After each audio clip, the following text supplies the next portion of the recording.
जननीं शारदां देवीं रामकृष्णं जगद्गुरुं पादपद्मे तयोः श्रित्वा प्रणमामि मुहुर्मुहुः। Ramakrishna Mission Institute of Culture আয়োজিত শ্রীরামকৃষ্ণ সারদা দেবী বিবেকানন্দ ভাবানুরাগী সম্মেলন উপলক্ষে আমি সুযোগ পেয়েছি শ্রী মায়ের কথা অনুধ্যান করার। সুবর্ণানন্দজি মহারাজকে এই জন্য আমি আন্তরিক প্রণাম কৃতজ্ঞতা জানাচ্ছি।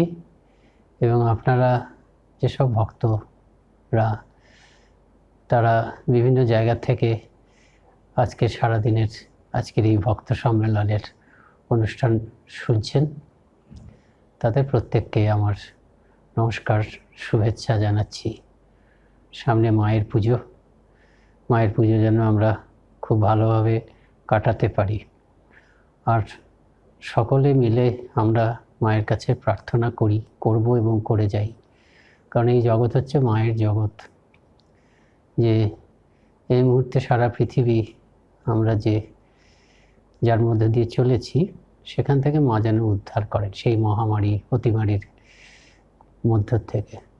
কিন্তু মানুষ হচ্ছে কি, মানুষকে ঠেকিয়ে রাখা যায় না। এটা হচ্ছে মানুষের অপার প্রাণশক্তি, আনপুট ডাউনেবল, একেবারে কিছু আটকে রাখা যায় না। আমাদের অদ্ভুত প্রাণশক্তি, যে আমরা এর মাধ্যমেই নতুন নতুন পদ্ধতি বের করে নিয়েছি। বিশেষ করে ভক্তদের কি শক্তি, ঈশ্বর অনুরাগী মানুষের কি শক্তি, সৎ মানুষের কি শক্তি, সেটা আমরা দেখছি। যে আমরা নতুন নতুন পথ বের করে নিয়েছি এই অতিমারীর পরিস্থিতিতেই, যে আমরা কিন্তু পারস্পরিক সৎ প্রসঙ্গ, ধর্ম প্রসঙ্গ, ঠাকুরমা স্বামীজির অনুধ্যান বা ভগবানের অনুধ্যান, এগুলোকে আমরা এগুলোর পথে বাধা সৃষ্টি হতে দিইনি। এই অতিমারীর সময় হোয়াটসঅ্যাপে, আপনারা তো সবাই হোয়াটসঅ্যাপ অনেকেই করেন, আমি করতাম না, কিন্তু এই অতিমারীর সময় আমি হোয়াটসঅ্যাপে ঢুকেছি। দেখলাম যে কত ভালো ভালো কথা ঘুরে বেড়ায়, ঠাকুরমা স্বামীজির কথা এবং অন্য কথা, কত সুন্দর সুন্দর কথা। শুধু যে ধর্ম প্রসঙ্গ তা না, অত্যন্ত উচ্চ প্রসঙ্গ। কোনো মানুষ সাধারণ অবস্থার থেকে সংগ্রাম করে বিরাট হয়েছেন, মানুষের মহত্ব, সব সুন্দর সুন্দর কথা। তা একটা দেখছি একজন ছেড়েছেন, আপনারা পেয়েছেন, যে ভগবান আর শয়তান এরা পরস্পরের প্রভাবকে খর্ব করার চেষ্টা করে। তা সমস্ত তো লকডাউন যখন চলছিল, সমস্ত মন্দির মসজিদ গির্জা সব কিছু বন্ধ হয়ে আছে। তখন শয়তান ভাবছে যে সে যেন জয়লাভ করেছে। ভগবানকে বলছে, দেখেছো আমার কি ক্ষমতা, আমি প্রত্যেকটা মন্দির, প্রত্যেকটা মসজিদ, প্রত্যেকটা গির্জা বন্ধ করে দিয়েছি।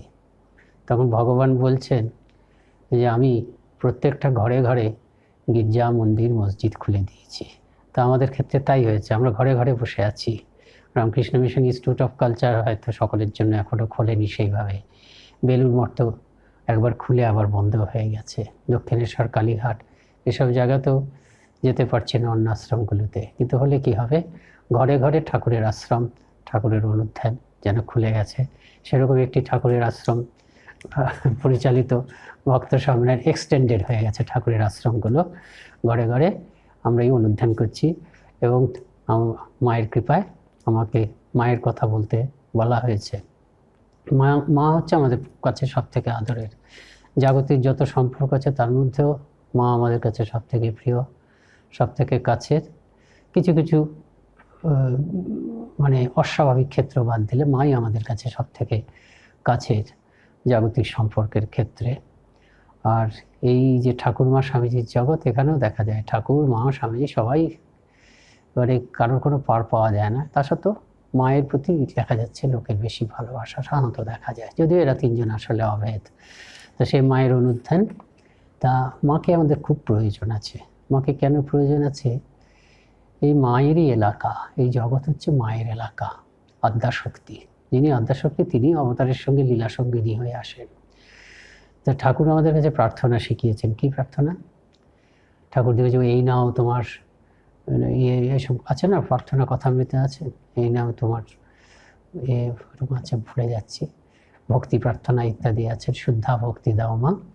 এবং তারপর একটা কি বলছেন, পজিটিভ, এবং তারপর একটা নেগেটিভ, নেগেটিভ নয় সেটাও পজিটিভ। আর তোমার ভুবন মোহিনী মায়ায় আমাকে ভুলিও না, এই আমাকে শুদ্ধা ভক্তি দাও, আমি আর কিচ্ছু চাই না, আমার নাম যশ পাপ পুণ্য সব কিছু তোমাকে দিয়ে দিলাম, কিন্তু আমাকে শুদ্ধা ভক্তি দাও। আর দেখো যেন তোমার ভুবন মোহিনী মায়ায় না ভুলি। এই ভুবন মোহিনী মায়া, মায়া হচ্ছে ভুবনকে মোহন করে রয়েছে, ব্রহ্মা বিষ্ণু মহেশ্বরকেও মোহন করে রয়েছেন। সেই মায়া ঠাকুর আবার কি বলছেন, দেহ ধারণ করলেই আদ্যাশক্তির এলাকায় এসে পড়তে হয়। তিনি বলছেন অবতারকেও আদ্যাশক্তির এলাকায় আসতে হয়, অবতারকেও ওই আদ্যাশক্তির শক্তি নিয়েই অবতারের লীলা করতে হয়। আর আমরা তো সাধারণ মানুষ, কাজেই আমরা যে রাজ্যে, এই পৃথিবীর সৃষ্টির রাজ্য, এর মালিক, এর রানী হচ্ছেন আমাদের মা আদ্যাশক্তি। কাজেই মাকে বাদ দিয়ে কিচ্ছু হবে না, জাগতিক ব্যাপারও হবে না, আর পারমার্থিক ব্যাপার তো হবে না। তো এইবার সেই আদ্যাশক্তি এসেছেন। ঠাকুর যে বলছেন না ভুবন মোহিনী মায়া, ঠাকুরের কথামৃতের আলোকে সব কিছু সহজ হয়ে গেছে। ঠাকুর বলছে যে মায়া তো ভুবন মোহিনী, সেই মায়া একটা জায়গায় দুর্বল। কোন জায়গায়?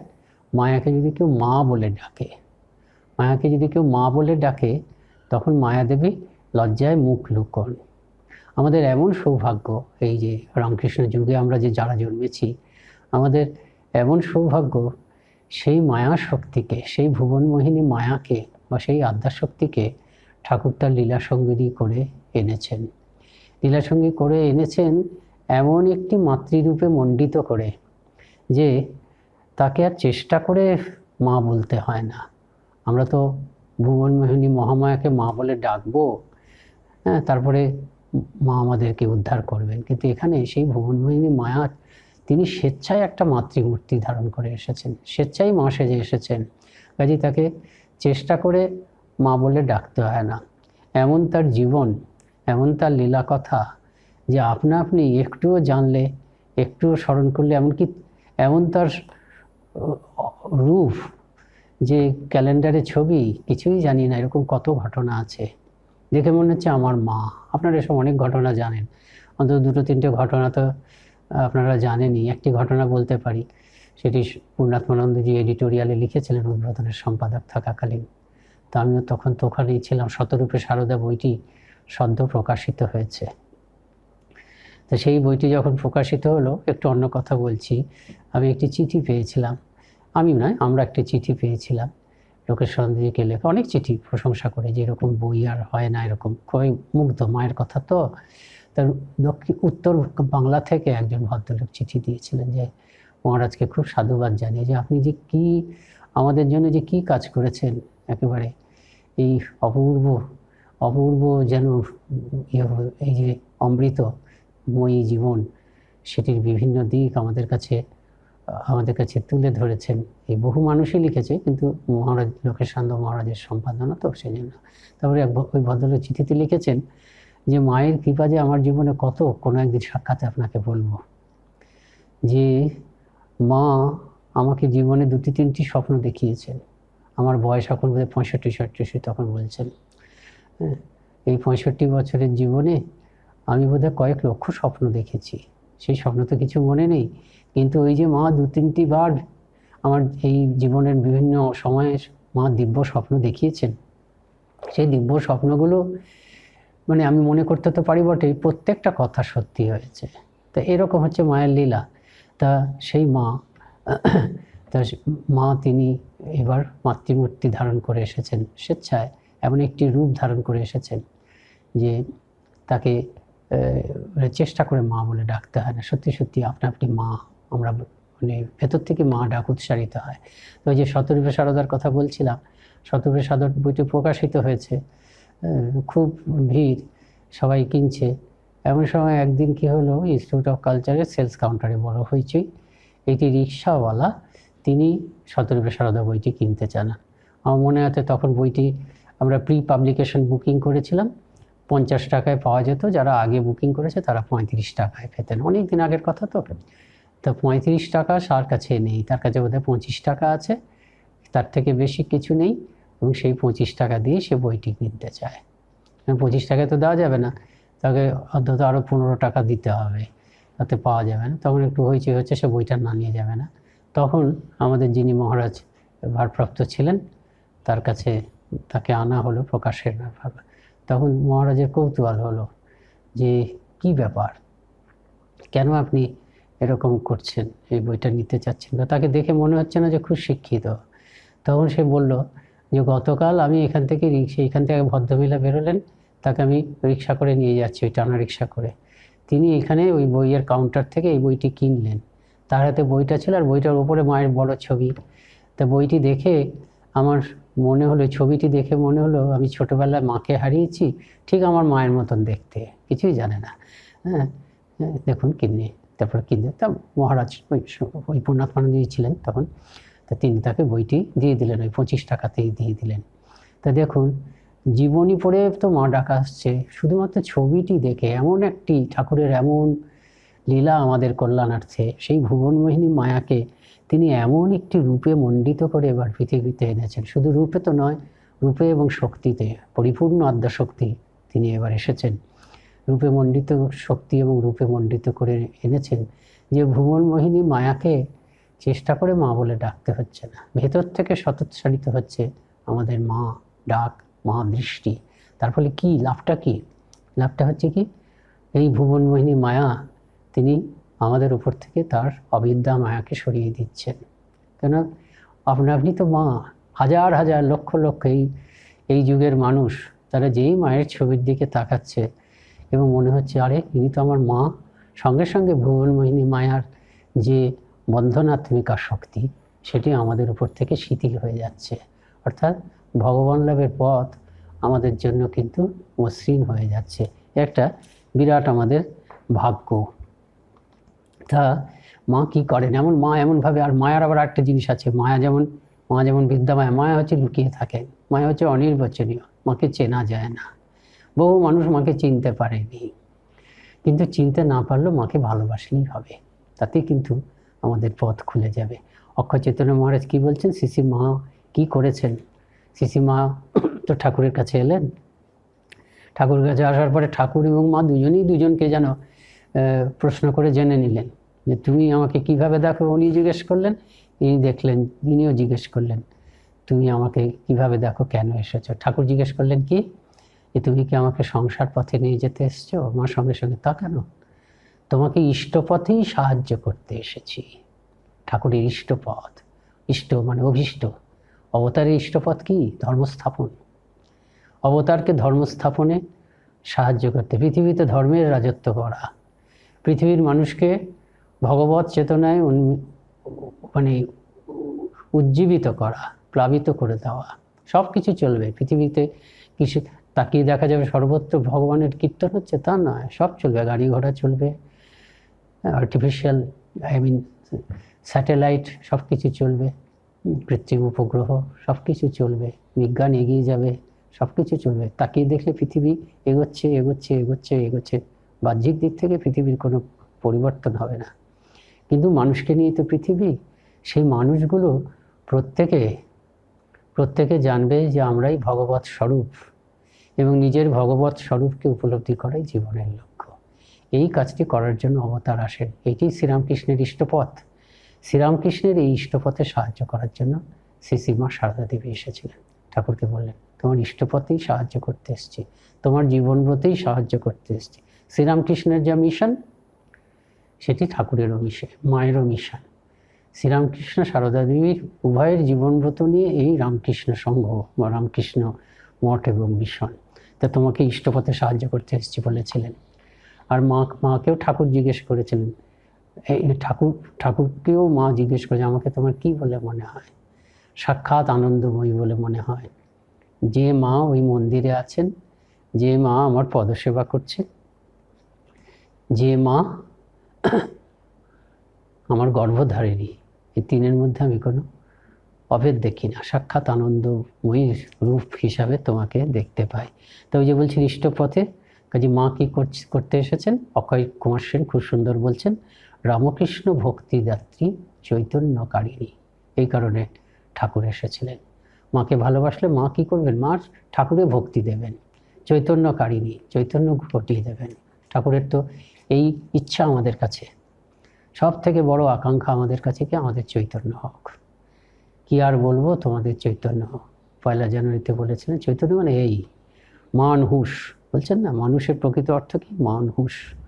মান সম্বন্ধে চৈতন্য হোক, আমার সম্মান সম্বন্ধে আমার চৈতন্য হোক, তবে আমি ঠিক ঠিক মানুষ। আমার সম্মান প্রত্যেকেই তো নিজের নিজের, আমরা বলি খুব প্রেস্টিজ জ্ঞান আছে, প্রত্যেকেরই প্রেস্টিজ জ্ঞান আছে, কিন্তু সেগুলো হচ্ছে ছোট ছোট প্রেস্টিজ। নিজেকে ছোট পরিচয়ে আবদ্ধ করে সেই ছোট পরিচয়ের জন্য আমি ছোট সম্মান নিজের উপর আরোপ করেছি, ছোট প্রেস্টিজ। আমি কত পড়াশোনা করেছি, এই একটা সম্মান জ্ঞান মান। আমি কত সুন্দর করে একটা কাজ করতে পারি, এই ছোট ছোট পরিচয় নিজেকে বেঁধেছি, নিজে নিজে বেঁধেছি। এগুলোর সম্বন্ধে আমার সম্মান, সেই সম্মানে আঘাত লাগলে আমার চেহারাই পাল্টে যায়, ভালো মানুষটাকে আর ভালো মানুষ মনে হয় না। তো এই যে ছোট ছোট প্রেস্টিজ, এই যে ছোট ছোট মান, এগুলো প্রকৃত মান নয়। আসল মান হচ্ছে ভগবানের সঙ্গে যুক্ত করে নিজের একটা সম্মানকে আবিষ্কার করা এবং সেই সম্মানের গুরুত্ব বোঝা, সেই সম্মানটাকে ভালোবাসা, সেই সম্মানের জন্য গর্ব এবং আনন্দ অনুভব করা। আমি স্বয়ং ঈশ্বর, এটা ভাবতে পারি, যারা জ্ঞান পথে চলে ভাবে। আর কিংবা ভাবতে পারি আমি ঈশ্বরের অংশ, আমি ঈশ্বরের দাস, আমি ঈশ্বরের পুত্র, আমি ঈশ্বরের সন্তান। নানাভাবে ঈশ্বরের সঙ্গে যুক্ত করে যে পরিচয় এবং সেই পরিচয় জনিত সম্মানবোধ, সেটাই হচ্ছে প্রকৃত মান। এবং সেই মান সম্বন্ধে চেতনা, ওই মানটাকে আমার আগলে রাখতে হবে, এই যে ওই মানটাকে আমার আলো জাগাতে হবে, এটাই হচ্ছে মানুষের প্রকৃত পরিচয়। ঠাকুর সেই আশীর্বাদ করেছিলেন, তোমাদের চৈতন্য হোক। সেই যে ঠাকুরের সর্বোচ্চ আশীর্বাদ, সেই সর্বোচ্চ আশীর্বাদটি যাতে আমাদের জীবনে সার্থক হয়, সেটির জন্য শ্রীশ্রীমা এসেছিলেন। রামকৃষ্ণ ভক্তিদাত্রী, যুগের অবতার। যুগাবতারকে ভালোবাসলে সব কিছু সহজ হয়ে যায়। অবতার হচ্ছে অরুণোদয়ের সময়ের সূর্য, ঠাকুর বলছেন। এমনি মধ্যাহ্ন সূর্যের দিকে তাকানো যায় না, কিন্তু ভোরের সূর্যের দিকে তাকানো যায়। অবতার হচ্ছেন সেই অবতারের দিকে যদি ভালোবেসে তাকাতে পারি, ভালোবাসা মানেই তো ভক্তি, ভক্তি মানে হচ্ছে ভালোবাসা, আর কিছু নয়। যাতে ক্রমশ ঠাকুরের প্রতি ভালোবাসা হয়, ঠাকুরের সঙ্গে সঙ্গে মায়ের প্রতি ভালোবাসা হয়, সেটির জন্য মা এসেছিলেন রামকৃষ্ণ ভক্তিদাত্রী, চৈতন্যকারিণী, এবং ওই চৈতন্য সম্পাদন করতে এমন রূপ নিয়ে এসেছিলেন চেনা যেত না। রাজা মহারাজ জীবনে মাকে চিনতে পারলাম না, ঘোমটা মাথায় দিয়ে চলে গেলেন। 1920 সালে তো মায়ের দেহত্যাগ হয়ে গেল। রাজা মহারাজ 1922 সাল পর্যন্ত ছিলেন। বলছে মাকে দেখলাম চোখের সামনে, কিন্তু এতদিন দেখলাম চিনতে পারলাম না। ঘোমটা মাথায় দিয়ে চলে গেলেন, যেন চেনা যেত না। মায়া তো, মায়া অনির্বাচনীয়। মায়া হচ্ছে মায়ার আবরণ এবং বিক্ষেপ, দুরকম শক্তিতে মায়া নিজেকে আবরণ করে রাখে। কিন্তু এই মায়ার মধ্যে বিক্ষেপ নেই। বিক্ষেপ মানে কি? মায়ার যখন বিক্ষেপী শক্তি বলে, মায়ার দুটি শক্তি, আবরণী শক্তি, বিক্ষেপী শক্তি। বিক্ষেপী শক্তি মানে সে ভগবৎ বস্তুর থেকে অন্য বস্তুতে মনকে নিয়ে যায়। এখানে মা কী করেছেন? তিনি যে স্বয়ং ভগবতী, সেটার উপর কখনো কখনো অনেক সময় মায়া সৃষ্টি করেছেন। নাহলে কী হবে? যে সন্তান বুঝতে পারে, সন্তানের উপকার হবে না সেই জন্য।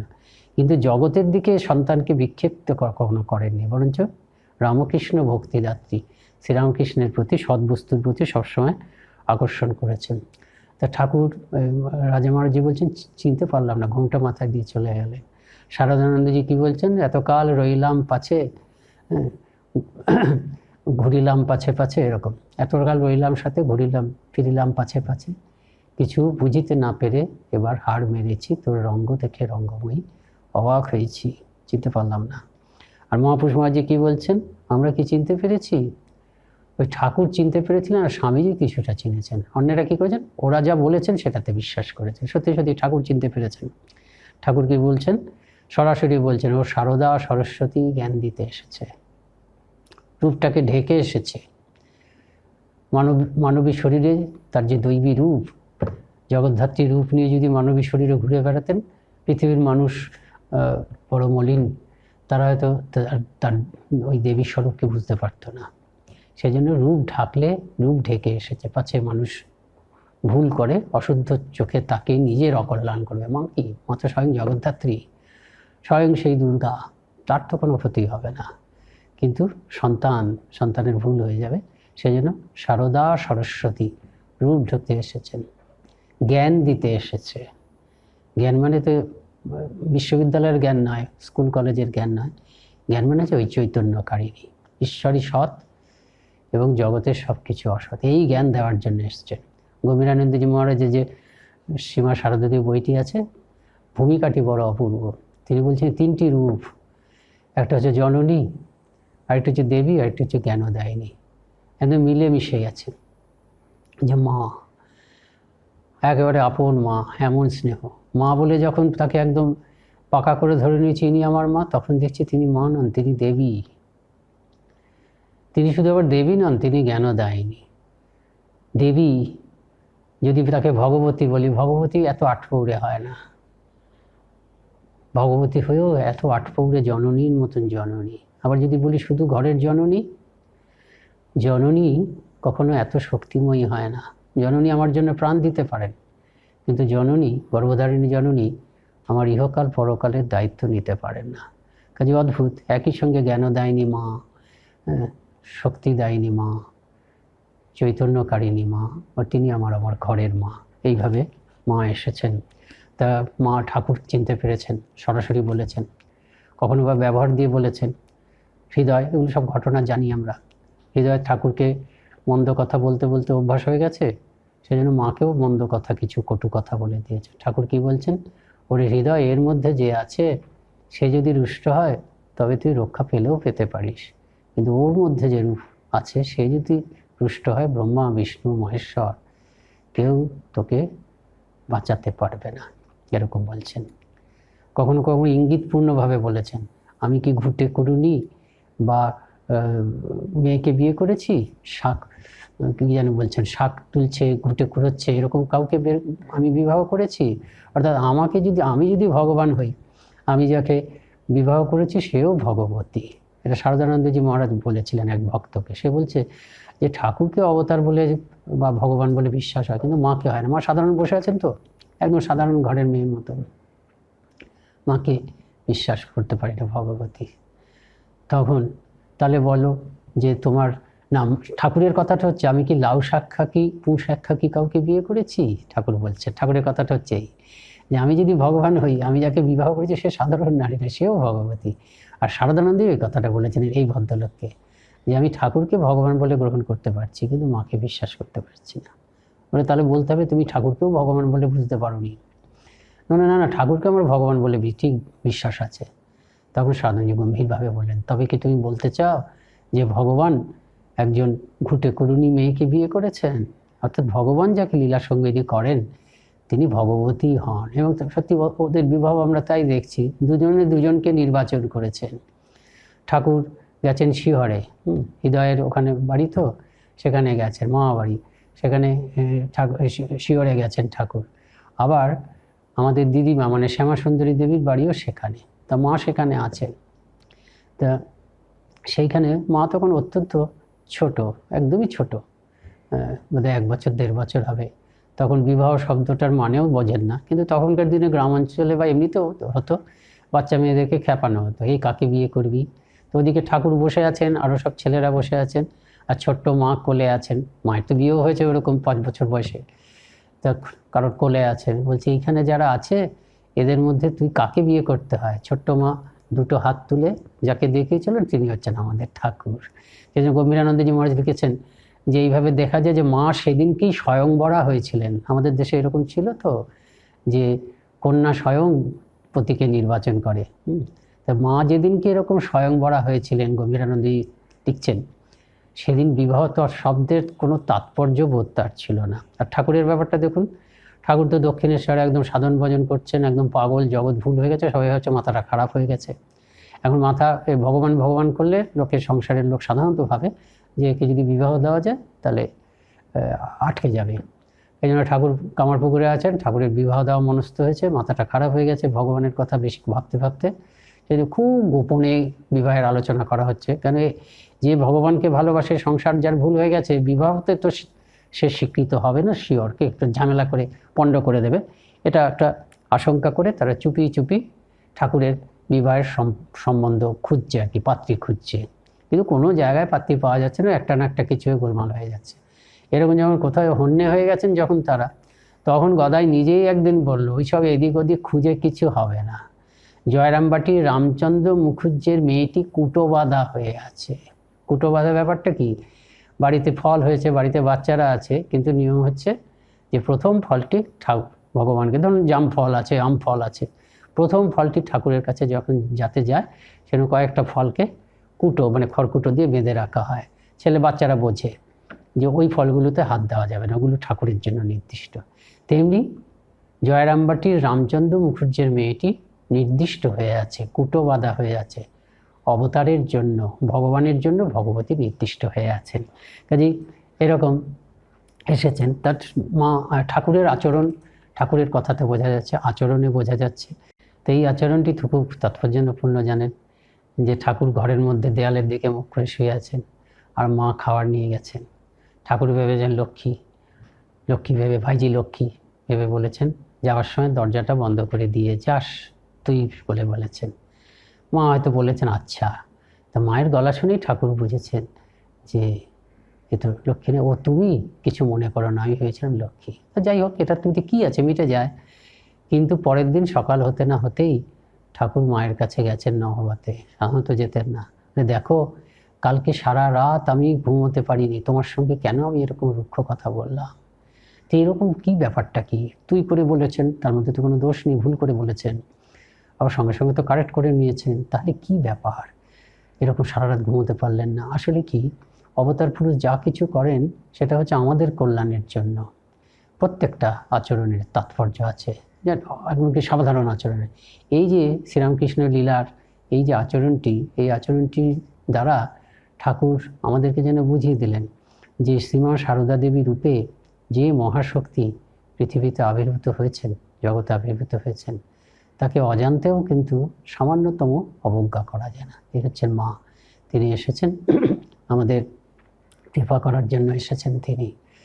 ওই যে বললাম, নিখিল মাতৃ হৃদয় সাগর মন্থন সুধা মূরতি।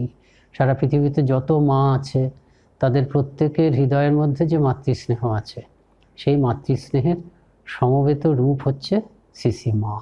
নিখিল মাতৃ হৃদয় সাগর মন্থন সুধা মূরতি।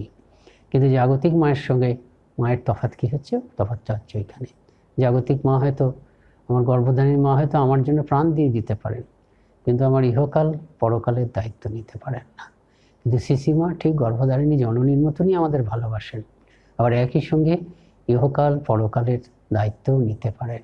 কীরকম ভালোবাসা, যে মাঝি বউ তুমি এতদিন আসনি কেন, এসব আছে গল্প, আপনারা জানেন ঘটনা, যে মাঝির বউটি সে অনেকদিন আসেনি, তারপরে এসেছে, মা জিজ্ঞেস করছেন মাঝি বউ তুমি এতদিন আসনি কেন? মাঝি বউ বলল যে আমার একমাত্র রোজগেরে ছেলেটি মারা গেছে। যেই শোনা মা ডাক ছেড়ে কাঁদতে শুরু করলেন। মাও ডাক ছেড়ে কাঁদছেন, মাঝি বউও কাঁদছে, বোঝা যাচ্ছে না কার ছেলে মারা গেছে। এই হচ্ছে একেবারে গর্ভধারিণী জননীর মতন ভালোবাসা। কিন্তু গর্ভধারিণী জননীর থেকে তফাৎটা হচ্ছে কি, তিনি আমাদের পরপারেও নিয়ে যেতে পারেন, ভগবান লাভের পথও তিনি মসৃণ করে দিতে, মসৃণ না, তিনিই হচ্ছেন পথ, তিনিই হচ্ছেন সাধনা, তিনিই হচ্ছেন সত্য। রামকৃষ্ণ ভক্তিদাত্রী চৈতন্যকারিণী, তিনি খেতে দিচ্ছেন। আবার গর্ভধারী সেই বিভূতি, তার না, বিভূতির মাও আছে, আর মা শ্রী মাও আছেন। শ্রী মা বিভূতিকে খেতে দিচ্ছেন, জয়রামবাটিতে হবে সম্ভবত। তা গর্ভধারিণী মা বলছেন বিভূতি আমার বাড়িতে এত অল্প খায়, এখানে তো বেশ খাচ্ছে। তখন শ্রী মা বলছেন আমার ছেলেকে খুঁড়ো না, খাওয়ার দিকে নজর দিও না। এরকম মায়ের কাছে আলাদা রকম শ্রী মা পরিবেশন করছেন, এমন মাতৃস্নেহ, অসীম মাতৃস্নেহ। তো অসীম আমরা জানি, অঙ্কে জানি, অসীমকে যত বড় সংখ্যা দিয়ে ভাগ করা যাক না কেন সেটা অসীমই থাকবে। কাজে অসীম মাতৃশক্তি শ্রী মায়ের। পৃথিবীতে যত লোক আছে সেই সংখ্যা দিয়ে যদি শ্রী মায়ের মাতৃস্নেহকে ভাগ করা যায়, প্রত্যেকের জন্য শ্রী মায়ের অসীম মাতৃস্নেহ রয়েছে। প্রত্যেকটি মানুষের ভাগে সেই অসীম মাতৃস্নেহের ভাগই আছে। আমার জন্য শ্রী মায়ের মাতৃস্নেহের পরিমাণ অসীম, আপনাদের প্রত্যেকের জন্য, পৃথিবীর প্রত্যেকটি মানুষের জন্য সিসি মায়ের মাতৃস্নেহের পরিমাণ হচ্ছে অসীম। তা তিনি যে দীক্ষা দিতেন, দীক্ষা দেওয়ার সময় কখনো বলতেন না যে আমি গুরু, তিনি বলতেন আমি মা এই বলতেন। জ্ঞানও দেয়নি তিনি, গুরু মা হিসেবে এসেছেন। তা ওই একজন মহারাজ ছিলেন হরিপ্রেমানন্দ মহারাজ। তো সেই হরিপ্রেমানন্দ মহারাজ তিনি সবাইকে বলতেন যে ঠাকুরই ইষ্ট, ঠাকুরই গুরু, আর আমি হচ্ছি মা।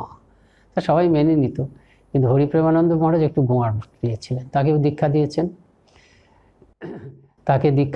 দীক্ষা দিয়ে বলেছেন যে শ্রীরামকৃষ্ণ হচ্ছেন গুরু, শ্রীরামকৃষ্ণ হয়েছেন ইষ্ট, আর আমি হচ্ছি তোমার মা। কিন্তু সে মানবে না। তা কেন? আমার মা তো বাড়িতে আছে। আপনি দীক্ষা দিয়েছেন, আপনি গুরু, আর শ্রীরামকৃষ্ণ আমার ইষ্ট। তার সহজ হিসাব, শ্রীরামকৃষ্ণ ইষ্ট, আপনি দীক্ষা দিয়েছেন, আপনি গুরু, আর আমার মা বাড়িতে আছে। তা মা আমার বলছে না না, আমি তোমার মা, আমি তোমার গুরু নেই, আমি তোমার মা। সে মানবে না। তখন কি করলেন? তুমি আমার দিকে তাকিয়ে দেখো, আমিই তোমার সেই বাড়ির মা। ও হরিপ্রেমানন্দ শ্রী মায়ের দিকে তাকিয়ে দেখেন যে মায়ের জায়গায় সত্যি সত্যি তার গর্ভধারিণী জননী বসে আছেন। আমরা তো মাকে বলছি সমষ্টি জননী না, নিখিল মাতৃ হৃদয় সাগর মন্থন সুধা মূরতি। কিন্তু সেই সমষ্টি জননী খণ্ডিত জননী হয়ে দেখা দিলেন কেন? পুত্রের কল্যাণের জন্য। পুত্রের কল্যাণটা কি? তিনি জানেন, ওই যেটা বললাম, যে মহামায়া তাকে মা বলে ডাকলে, ভুবন মোহিনী মায়াকে মা বলে ডাকলে সে আর তার অবিদ্যা মায়া প্রয়োগ করতে পারে না। তখন সন্তানকে মুগ্ধ করতে তার প্রাণে লাগে। এবং তিনি যখন তার অবিদ্যা মায়াকে সন্তানের উপর থেকে বা ভক্তের উপর থেকে তুলে দেন, তখন কি হয়? তার আধ্যাত্মিক পথ একদম সুগম হয়ে যায়। শ্রীশ্রীমা তো সেই জন্যই এসেছেন, জ্ঞান দিতে এসেছেন। তিনি আমাদের প্রত্যেকের আধ্যাত্মিক পথকে মসৃণ করতে এসেছেন। কাজেই তাকে যদি আমরা মা বলে ডাকতে না পারি, তিনিই সেই মহামায়া, তাকে যদি আমরা মা বলে চিনতে না পারি, তাহলে আমাদের কল্যাণ, আমাদের অকল্যাণ। সেই আমাদের অকল্যাণের জন্য শ্রীশ্রীমাও তো অবতার, শ্রীশ্রীমা হচ্ছে ভগবতীর অবতার। অবতার কি করেন? অবতার যা কিছু করেন নিজের প্রয়োজনে কিচ্ছু করেন না। ওটা জানেন তো, অবতারের শঙ্করাচার্য ভাষ্য আছে, স্বপ্রয়োজন অভাবে অপি ভূতানুগ্রহ চিকৃষ্কায়। নিজের কোনো প্রয়োজন নেই, শুধু অহৈতুকী ভালোবাসায় লোকের কল্যাণ করে যান। কাজে শ্রী মা যে চাচ্ছেন তাকে মা বলে চিনুক, এমনকি মা বলে ডাকুক। কেউ যদি মা বলে না ডাকতো, অরূপানন্দজি মহারাজের ঘটনাটি আছে, তিনি চাইতেন সবাই তাকে মা বলে ডাকুন, আমি মা এ বলতেন। তো অরূপানন্দ মহারাজ ছোটোবেলায় মাকে হারিয়েছেন বলে মা ডাকাটা অভ্যাস হয়নি। শ্রী মায়ের কাছে আসার পরেও তিনি আর মা বলে ডাকতে পারতেন না, সবাই মা বলে ডাকতেন। শ্রী মা লক্ষ্য করেছেন মা ডাক শুনতে হবে। তিনি একটি চিঠি লিখে শরৎ মহারাজকে পাঠাচ্ছেন ওনার হাত দিয়ে, গিয়ে বলবে এই বলেছেন। কি বলবে বলো তো? তখন অরূপানন্দ মহারাজ বলছেন যে আমি বলবো যে তিনি আপনাকে এই বলতে বলেছেন। বলে না, মা বলবে যে মা বলেছেন, চিঠি নয় বোধহয় কোনো একটা খবর দিচ্ছেন। বলে জোর করে মা বললেন, জোর করে তার মুখ থেকে মা ডাকটা সরিয়ে নিলেন। এটা কি, অনেকে ছেলে পেলে থাকে না, তারা মা ডাক শুনতে চায়, সেরকম নিজের তৃপ্তির জন্য না। অবতার কোনো কিছু নিজের তৃপ্তি বা নিজের প্রয়োজনে করেন না। কারণটা হচ্ছে ওই রামকৃষ্ণ ভক্তিদাত্রী চৈতন্যকারিণী, তো চৈতন্য হবে না। ভুবন মোহিনী মায়াকে যদি মাতৃরূপে চিনতে না পারি, এসেছেন মাতৃরূপে এসেছেন, দু একটি মানুষ তারা যদি তাকে মাতৃরূপে চিনতে না পারে, তাহলে তো তার হবে না। সেই জন্য তাদেরকে মাতৃরূপে দেখা দিচ্ছেন, গর্ভধারিণী জননীর উপরে রূপে দেখা দিয়ে তার কল্যাণ করছেন। মাতৃ আহ্বান, তার মুখে মা ডাক বসিয়ে দিয়ে শুনে, তার মুখ থেকে মা ডাক শুনে নিয়ে তার কল্যাণ করছেন। এরকম হচ্ছেন, এই কারণেই এসেছেন শ্রী মা। তা সেই যে সুন্দর, আমরা বলেছিলাম যে মহাপুরুষ মহারাজ বলেছেন স্বামীজি চিনতে পেরেছেন। স্বামীজির কথাটা একটু বলতে হবে। স্বামীজি বলছেন রামকৃষ্ণ পরমহংস বরং যা যাক ক্ষতি নেই, মা ঠাকুরানী গেলে সর্বনাশ। ওই চিঠিটাতে প্রথমে ঠাকুরের কথা খুব বলেছেন, তারপর বলেছেন রামকৃষ্ণ পরমহংস বরং যা যাক ক্ষতি নেই, মা ঠাকুরানী গেলে সর্বনাশ। মায়ের কাছে ঠাকুরের সঙ্গে তর্ক করতেন, মায়ের সঙ্গে কখনো তর্ক করতেন না। মায়ের সঙ্গে দেখা করতে যাচ্ছেন, কিছুদিন আগে জ্বর থেকে উঠেছেন, নৌকো করে যাচ্ছেন, মা আছেন কলকাতায় বলরাম বাবুর মধ্যে, তুরিয়ানন্দজি সাথে আছেন, ঘোলা জল খাচ্ছেন। সর্দি হবে তো, কিছুদিন আগে জ্বর থেকে উঠেছো। তখন বলছে আমাদের তো মন মায়ের কাছে যাচ্ছি, সেই জন্য শুদ্ধ হয়ে যাচ্ছি। ভাবুন, স্বামীজির সম্বন্ধে ঠাকুর কি বলতেন? খাওয়া দাওয়ার ঠাকুর তো খুব বাজবিচার করতেন। কেউ যদি কামনা বাসনা নিয়ে ঠাকুরের কাছে কিছু খেতে দিত, ঠাকুর সেগুলো গঙ্গার জলে ফেলে দিতেন, কোনো কাউকে খেতে দিতেন না। কিন্তু নরেনকে খেতে দিতেন, কারণ নরেনের মধ্যে বলছেন পবিত্রতার অগ্নি দাউ দাউ করে জ্বলছে, ও যা খাবে ভস্য হয়ে যাবে, সমস্ত কেউ কিছু ক্ষতি করতে পারবে না। সেই নরেন শ্রী মায়ের কাছে যাওয়ার আগে এরকম শুদ্ধ হয়ে দিচ্ছেন। স্বামীজির কোনো তুলনা হয় না সব ব্যাপারে। এই যে আমরা মাকে সংঘজননী বলি, স্বামীজি বলেছেন 1 মে রামকৃষ্ণ মিশনের প্রতিষ্ঠা হলো আমরা জানি। সেই মিটিংটা হওয়ার একটু আগে স্বামীজি প্রথমে প্রসঙ্গটা তুললেন, সবাই উপস্থিত হয়ে গেছে। বলে মায়ের জন্য একটা কিছু ব্যবস্থা করতে হবে, মায়ের কোনো স্থায়ী আবাস নেই, মা আজ এই ভক্তের বাড়িতে, কাল ওইখানে, মায়ের যাতে ভরণ পোষণ হয় সেই জন্য কিছু টাকা আমরা সবাই মিলে যদি মাকে দিই। সবাই বলে হ্যাঁ সেটা তো খুব ভালো কথা। বলে কত টাকা দেওয়া যায়? কেউ বলছে 2 টাকা, কেউ বলছে 5 টাকা, কেউ বলছে 7 টাকা। স্বামীজি খুব কষ্ট পেলেন যে 7 টাকা এই পর্যন্ত, কেউ বোধহয় 10 টাকাও বলেছে। ব্রাহ্মণের বিধবা আর কি দরকার, এসব যুক্তি দেখাচ্ছে। স্বামীজির মুখটা একদম দুঃখে কালো হয়ে গেল। তিনি তখন বললেন, এটি হচ্ছে ঈশানানন্দজির লেখাতে আছে, শতরূপে সারদাতে আছে, যে তোমরা মাকে কি বলে মনে করো? তোমরা কি মাকে গুরুপত্নী, শ্রীরামকৃষ্ণের সহধর্মিণী এই বলেই শুধু মনে করো? তা নয়, মা হচ্ছেন আদ্যার শক্তি, জগজ্জননী। এই যে সঙ্ঘ হতে যাচ্ছে, সেই সঙ্ঘের মা হচ্ছে রক্ষাকর্ত্রী, পালনকারিণী। মা হচ্ছেন সঙ্ঘ জননী। মাসে 25 টাকার কমে কিছুতেই দেওয়া যাবে না। সত্যি সত্যি সঙ্ঘ জননী, ভক্ত জননী, সঙ্ঘ জননী। এইভাবে তিনি শ্রীরামকৃষ্ণ অবর্তমানে এই আমাদেরকে চালিত করেছেন। তো অভেদানন্দজির সেই যে কবি স্তোত্রটি আছে সেটা একটু বলি। অভেদানন্দজির স্তোত্রটি হচ্ছে কি, স্নেহেন বদনাশী মনয়স্ম দিয়ন। বলছে মা কি করেন? যে স্নেহ দিয়ে আমাদের মনটাকে বাঁধেন।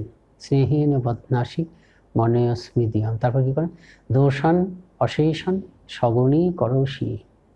আমাদের অশেষ গুণ, মা নিজ গুণে সেটাকে গুণে পরিণত করে দেন। তারপরে এত পরেও যদি আমাদের কিছু দোষ থেকে থাকে, কী করেন? ওই দোষ সহই কোলে তুলে নেন। সাংকে গৃহীত্বা যদি অহেতু নান দয়সে সদোষণ।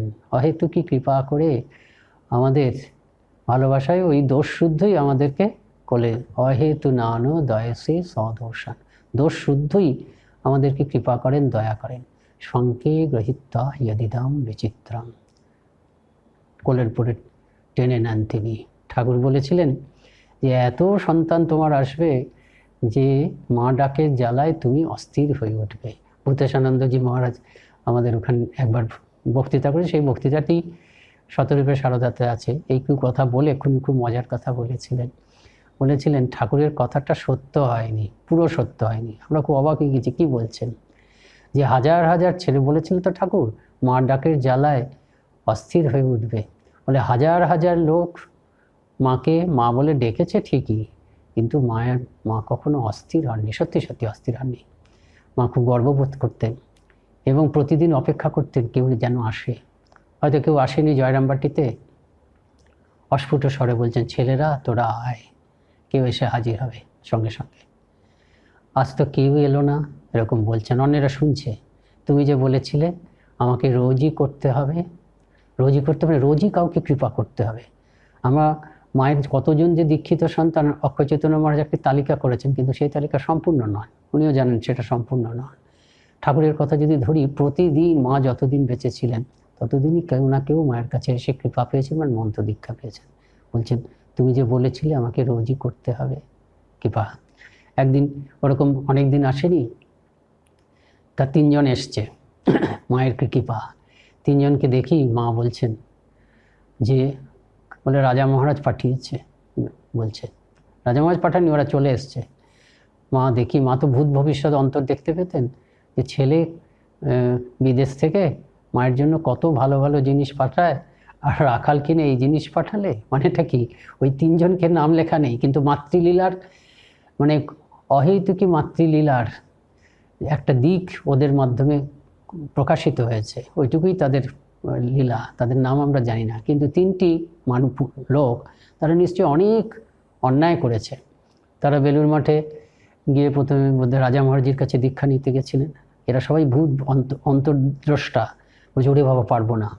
তারপর বোধহয় মহাপুরুষ মহারাজের কাছে দীক্ষা নিতে গেছেন কি শারদানন্দে, তারাও বলছে ওরে বাবা পারবো না, আমরা দীক্ষা বলে দিয়েছেন দীক্ষা দেবো না। ওরা অত কিছু বলেনি, বলে দীক্ষা দেবো না বলেছেন। তারাও বেশ অত্যন্ত চালু বলতে হবে। তারা জয়রামবাটিতে এসছেন। জয়রামবাটিতে আসা মাত্রই মাও দেখে একদম শিউরে উঠেছেন। তারা এত অন্যায় কাজ করেছে, কিছু তাদের সংস্কার এতই খারাপ। মা তখন ওই কথাটি বললেন, ছেলে কত ভালো ভালো জিনিস পাঠায়, আর একে পাঠালে। মা প্রথমে না করে দিলেন, তারপরে বললেন ঠিক আছে শরীরটা তো যাবেই, দিই যতদিন আছে নাম দিয়ে দিই, তাদেরকে দীক্ষা দিয়ে দিলেন। তারা সেই 3টি লোক বুঝতেও পারলেন না যে তারা মহাপুরুষদেরকে একদম আতঙ্ক, মহাপুরুষদের মনেও আতঙ্ক সৃষ্টি করেছিলেন, এমনকি সিসি মাকেও শঙ্কিত করে তুলেছিলেন। তারা দীক্ষা পেয়েছে, দীক্ষা পেয়ে তারপরে গিয়ে তারা বেলুড় মঠে আবার তাদের কি জানাচ্ছেন। সেই সময় বাবুরাম মহারাজ, মহাপুরুষ মহারাজ, রাজা মহারাজ এরা সব বসেছিলেন। সেই শুনেই রাজা মহারাজ বলেন, বাবুরামদা শুনলে এই পাপ যদি আমরা নিতাম ভস্য হয়ে যেতাম। এই হচ্ছে সবাইকে টেনে নিচ্ছে, 17 মা অ17 মা। কাজে কি হচ্ছে, অহেতু নানো দয়সে স্নেহেন বদনাশী মনস্মদীয়, স্নেহের দ্বারা তিনি আমাদের হৃদয়টাকে আকর্ষণ করেন। তারপর দোষান অশেষান সগণী করসী, আমাদের অশেষ গুণকে তিনি অশেষ দোষকে তিনি গুণে পরিণত করেন। তারপর কি, অহেতু নানো দয়সে সদোষান, যদি দোষ থেকে থাকে সে সত্যিই তিনি কৃপা করে সাংখ্যে গৃহীতা ইয়দিদং বিচিত্তম, সেই দোষগুণ সহই শেষকালে কোলে তুলে নেন। কোলে তুলে নিয়ে কি করেন, রামকৃষ্ণ ভক্তিদাত্রী চৈতন্যকারিণী। জানবে যে একটা মা আছে, ভয় কি, আমি মা থাকতে ভয় কি। ভক্ত হওয়ার জন্য কোনো যোগ্যতা দরকার হয়, কিন্তু মা সেই যোগ্যতারও বলছে না। শুধু মা, সন্তান হওয়ার জন্য তো কোনো যোগ্যতার দরকার নেই। কুপুত্র হওয়ার রাইট আছে, আমরা জানি কুপুত্র হতেই পারে, কিন্তু কুমাতা কখনো হয় না। বলছেন মা, ভক্ত হতে গেলে ভক্তির দরকার হয়, সন্তান হওয়ার জন্য দরকার নেই। প্রথমে আমি সন্তান হই, মাকে মা বলে চিনলেই হবে। তাহলে কি হবে, মা নিজেই আমার দোষগুলোকে গুণে পরিণত করবে। গুণে পরিণত করতে করতে যদি 1-2 দোষ থেকে যা, সেই দোষ সহই মা আমাদের কোলে নেবেন। মায়ের আরেকটি কথা বলে শেষ করছি। মায়ের কথা সবসময়ই সুন্দর। সে ঘটনাও আপনারা জানেন যে ঠাকুরের কাছে খাবার থালা নিয়ে একজন ভদ্রমহিলা যাচ্ছেন। মা যাচ্ছিলেন, মায়ের কাছ থেকে খাবার থালাটা নিয়ে যাচ্ছেন। সেই ভদ্রমহিলা খুব ভালো স্বভাবের ছিলেন না, আর ঠাকুর সব বুঝতে পারতেন এবং এত শুদ্ধ আদার ছিলেন, এসব যদি এই অশুদ্ধ স্বভাবের কেউ তাকে খেতে দিত, ঠাকুর খেতে পারতেন না। সেই ভদ্রমহিলা জাস্ট খাবার থালাটা নিয়ে ঠাকুরের কাছে গিয়ে রেখে চলে এলেন। পেছন পেছন মা ঢুকেছেন, একজন ঠাকুর হাত কুটিয়ে বসে আছেন, খুব একটু গোমরা হয়ে গেছেন।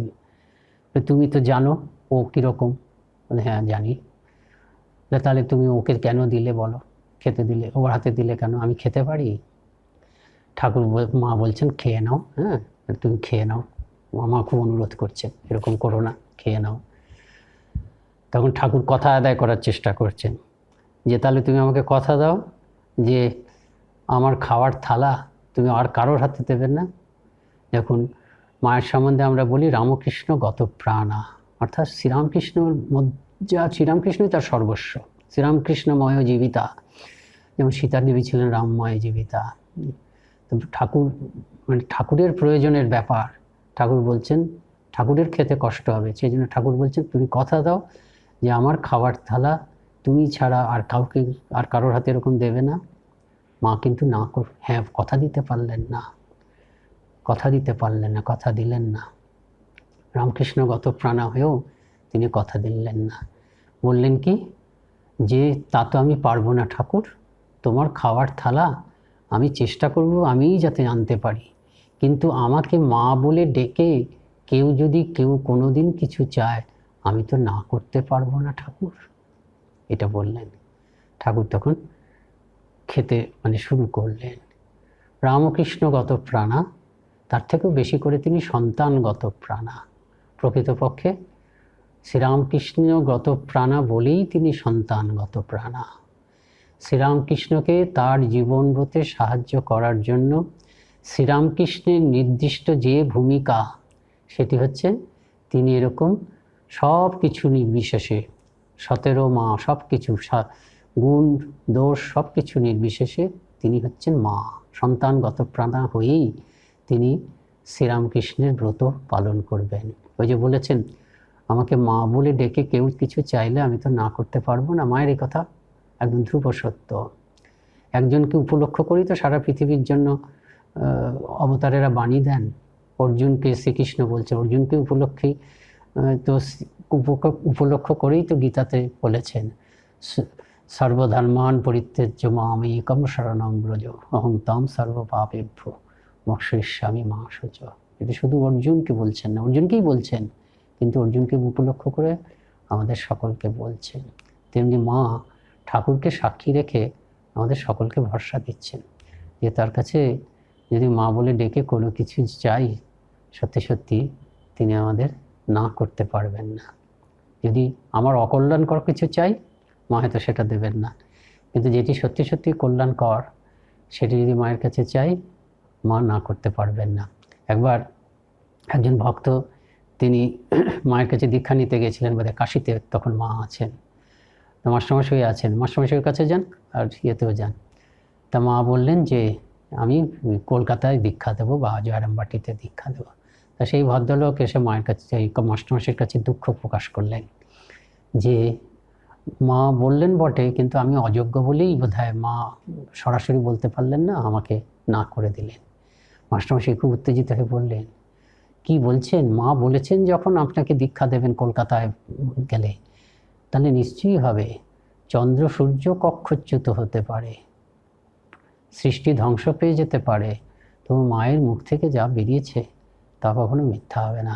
কাজে এই যে সিসি মায়ের কথা, এই কথাটি মনে রেখেই আমরা ভরসা করে গোটা জীবন কাটিয়ে দিতে পারি। আজকের শেষকালেও আমরা এইটি স্মরণ করি সিসি মায়ের কথা, যে তাকে যদি মা বলে ডেকে আমরা দাঁড়াই, কিছু চাই, যা চাচ্ছি সবই তিনি দেবেন। যদি না দেন, এখনও দেননি, তবে বুঝতে হবে আমার এখনও প্রয়োজন হয়নি, তবে বুঝতে হবে আমরা যা চাচ্ছি ভুল করে চাচ্ছি, সেগুলো দিলে আমাদের কল্যাণ হবে না। কিন্তু তবুও আমরা চেয়ে যাব, চেষ্টা করব বিচার বুদ্ধি কাটিয়ে যেগুলো কল্যাণকর, যেগুলো সংকীর্ণ প্রার্থনা নয়, যেগুলো স্বার্থশূন্য প্রার্থনা, সেগুলো আমরা করব, যাতে শুদ্ধা ভক্তি হয়, যাতে হৃদয় বড় হয়, যাতে সত্যি সত্যি মায়ের মতন আমরা আমাদের চোখে কারোর দোষ না পড়ে।